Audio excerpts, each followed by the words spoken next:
They found the plane on a Tuesday morning in March 1945, half buried in the mud of a Philippine rice paddy. But it wasn't the wreckage that made Sergeant David Chen stop breathing. It was the bullet holes. Dozens of them, clean, precise perforations through the fuselage that didn't match any weapon the Allies had ever used. Someone else had shot this plane down. Someone who wasn't supposed to be there. Chen had been an aircraft recovery technician for 18 months by then. He'd seen everything the Pacific Theater could throw at him. Zeros twisted into unrecognizable metal sculptures, bombers split open like overripe fruit, bodies that had been floating in salt water for weeks. He thought he was numb to it all. He thought nothing could surprise him anymore. He was wrong. The morning air was thick with humidity and the smell of decay. Water buffalo grazed in the distance, unbothered by the war that had torn through their fields. Chen's team of 6 men approached the wreckage carefully, boots squelching in the wet earth. The Zero had gone down hard, nose first, the propeller blades bent backward like broken fingers. The rising sun emblem on the tail was still visible, faded but unmistakable. Just another downed enemy aircraft, just another job. But when Chen climbed onto the wing to examine the cockpit, something felt wrong. The pattern of damage didn't make sense. He ran his fingers along the bullet holes in the aluminum skin. They were smaller than .5 caliber rounds, much smaller. The edges were smooth, almost surgical. American fighters used heavy machine guns that tore jagged chunks out of aircraft metal. British guns left similar signatures. Even captured Japanese weapons had identifiable characteristics. These holes looked like they'd been made by something else entirely. Private Miller joined him on the wing, a camera hanging from his neck. Miller documented every recovery for intelligence purposes. He photographed serial numbers, weapons systems, anything that might give the analysts back in Hawaii useful information. But when he looked at the bullet holes, his face went pale. Miller had processed over 200 aircraft recoveries. He knew what Allied damage looked like. This wasn't it. The cockpit told them more. The pilot was still strapped in his seat, mummified by the tropical heat. His flight suit was torn in multiple places, each tear corresponding to a bullet hole in the aircraft's skin. Chen forced himself to look closer, to do his job despite the revulsion churning in his stomach. The entry wounds were small, too small. The ballistics didn't match anything in their arsenal. Miller started taking photographs, his hands shaking slightly. The shutter clicks echoed across the empty paddy. Click, click, click. Each photo capturing evidence of something that shouldn't exist. Chen pulled out his field notebook and began sketching the damage pattern. Training took over. Document everything, question nothing. File the report and move on. Except this time, they couldn't move on. Corporal Hayes, their weapons specialist, examined the Zero's own guns. They were intact, unfired, ammunition belts still fully loaded. The plane had gone down without getting off a single shot. Whatever hit it had come fast, without warning, without mercy. Hayes walked the perimeter of the crash site looking for shell casings, spent rounds, anything that might explain the mystery. He found nothing but mud and broken rice stalks. By noon, word had spread through the recovery unit.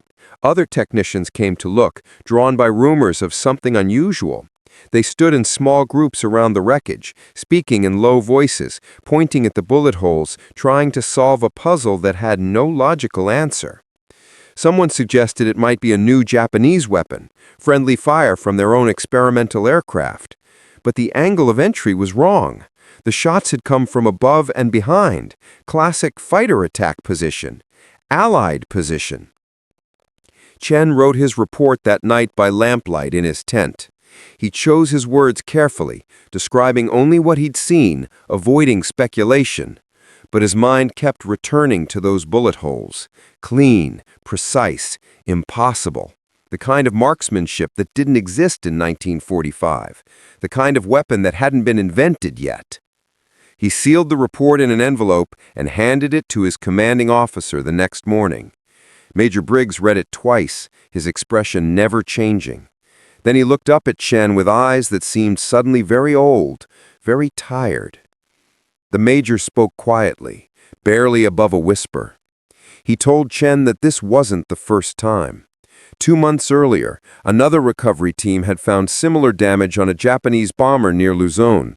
Before that, a Zero in New Guinea with the same impossible bullet holes. Each time, the reports had been classified. Each time, the evidence had disappeared into filing cabinets in Pearl Harbor. Each time, the technicians had been told to forget what they'd seen. But forgetting wasn't that easy. Because 3 days later, Chen's team received new orders. They were being reassigned, separated, sent to different islands, different units, different wars. The official reason was operational necessity. The unofficial reason was silence. Someone wanted this mystery buried, and they were willing to scatter the witnesses across the Pacific to do it. Chen packed his gear slowly, his mind racing. He thought about those bullet holes, about the pattern of damage, about the pilot who died confused and terrified, shot down by a weapon he couldn't identify, by an enemy he'd never seen. And he thought about the question that kept him awake at night, the question that had no answer. If Allied forces didn't shoot down that plane, then who did? The answer came 17 months later, in August 1946, in a conference room that officially didn't exist. Chen had been discharged 3 months after the war ended. He'd gone home to San Francisco, tried to forget the Pacific, tried to build a normal life. But the mystery followed him. It lived in his dreams. Those clean, precise bullet holes, that dead pilot, that whispered conversation with Major Briggs. He couldn't let it go.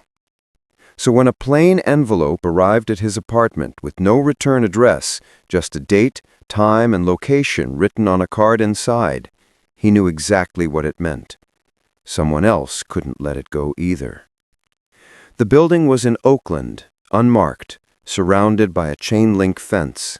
Chen showed the card to a guard who checked a clipboard and waved him through without a word. Inside, fluorescent lights hummed overhead. The hallway smelled like cigarette smoke and secrets. A woman in a Navy uniform led him to a door marked only with a number. She knocked twice and left. Major Briggs opened the door. He looked thinner than Chen remembered, his uniform hanging loose on his frame. But his eyes had that same tired quality, like a man carrying knowledge he wished he didn't have. He gestured Chen inside.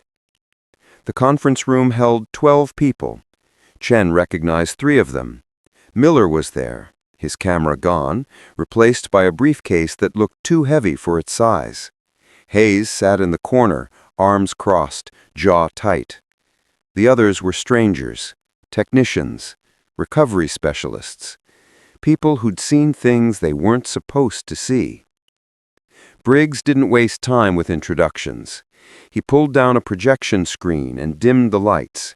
The first image showed the Zero from the Philippine rice paddy.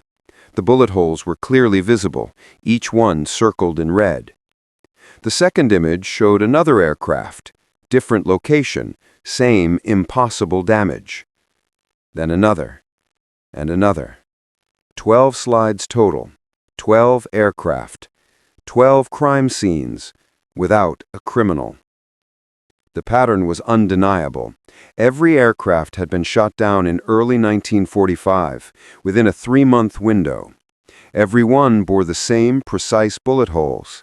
Every one had gone down without firing back, and every one had been flying alone, separated from their formations, vulnerable, almost like they'd been selected, hunted. Briggs let the silence stretch out, let the weight of the evidence settle over the room. Then he showed them something else, photographs of bullet fragments recovered from one of the wrecks, the metallurgy analysis, the chemical composition, the manufacturing techniques. The bullets weren't Japanese. They weren't American, British, Australian, or Chinese. They weren't made in 1945. According to the lab analysis, the alloys used in their construction hadn't been developed until 1943, and the precision machining required tolerances that didn't exist in wartime production facilities. Someone had made these bullets with technology that was years ahead of anything being used in combat. Chen felt his stomach drop. He wanted to argue, to find the flaw in the logic, to explain it away. But the data didn't lie. Neither did those bullet holes. Briggs told them the rest. After the war ended, intelligence officers had interviewed Japanese pilots who'd survived encounters with unknown aircraft. Their descriptions were consistent, but impossible. Silver planes that moved too fast, weapons that fired too accurately, tactics that seemed to anticipate every defensive maneuver before it happened. The Japanese High Command had assumed it was a new Allied secret weapon. The Allies had assumed it was Japanese propaganda. But now, looking at the evidence, a different picture emerged. Someone else was flying combat missions in the Pacific Theater. Someone with advanced weapons. Someone who'd carefully selected isolated targets, shot them down with precision, and disappeared before anyone could respond. Someone who'd operated in complete secrecy for months. Hayes spoke up from the corner, his voice rough. He asked the question everyone was thinking. If it wasn't the Japanese, and it wasn't the Allies, then who was it? Enemy? Ally? Something else? Briggs had no answer. Just more questions. More classified reports. More photographs that shouldn't exist. He told them about radar operators who tracked unidentified contacts moving at impossible speeds. About pilots who reported seeing aircraft that didn't match any known design. About a pattern of anomalies that stretched from Guadalcanal to Okinawa. A ghost war happening alongside the real one. The briefing lasted 3 hours. By the end, Chen felt hollowed out, like someone had scooped away everything he thought he understood about the war. Briggs handed each of them a folder. Inside were copies of the evidence, the analysis, the unanswered questions. He told them it wasn't classified anymore because officially it had never been investigated. These incidents didn't exist in any military record. The reports had been lost, the photographs misfiled, the witnesses scattered. But Briggs wanted them to have the truth, even if it was incomplete, even if it raised more questions than it answered. He said they'd earned that much for keeping silent when ordered, for living with the mystery. Chen walked out of that building into the California sunshine, feeling like the world had shifted slightly off its axis. He still didn't know who shot down that Zero in the Philippine rice paddy. He didn't know why they'd done it, or what they'd been trying to accomplish. The ghost bullets had come from ghost guns fired by ghost pilots, and the truth had died somewhere in the Pacific, buried under classified stamps and convenient amnesia. But he knew one thing for certain. The war he had fought was bigger than he'd ever imagined. And somewhere in those bullet holes, in those impossible weapons, was evidence that the world contained mysteries deeper than any government wanted to admit. Mysteries that couldn't be explained away or forgotten, no matter how many reports got lost or how many witnesses got separated. That night, Chen locked the folder in a desk drawer and tried to sleep. The bullet holes followed him into his dreams, perfect and precise and utterly wrong. And in the darkness, he wondered if somewhere, someone was still flying missions nobody would ever acknowledge, fighting a war that had no name, leaving evidence that would never be believed. The truth was out there, scattered across the Pacific in 12 wrecked aircraft and a dozen classified reports. But the truth, as Chen had learned, wasn't always enough. Sometimes the questions were all you got.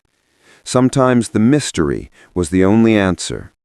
And sometimes late at night, when sleep wouldn't come, he'd think about that dead pilot in his cockpit, killed by bullets that shouldn't exist, and wonder if in those final seconds he'd seen his attacker. If in those final seconds he'd looked up and understood that something impossible was happening, that history was bigger and stranger than anyone suspected. The ghost bullets remained a mystery, but they were real. Chen had touched them, measured them, documented them, and that was enough to keep him awake, turning the questions over in his mind, knowing he'd never find answers. Some secrets, it turned out, were meant to stay buried, but they never really disappeared. They just waited, patient and silent, for someone brave enough or foolish enough to dig them up again.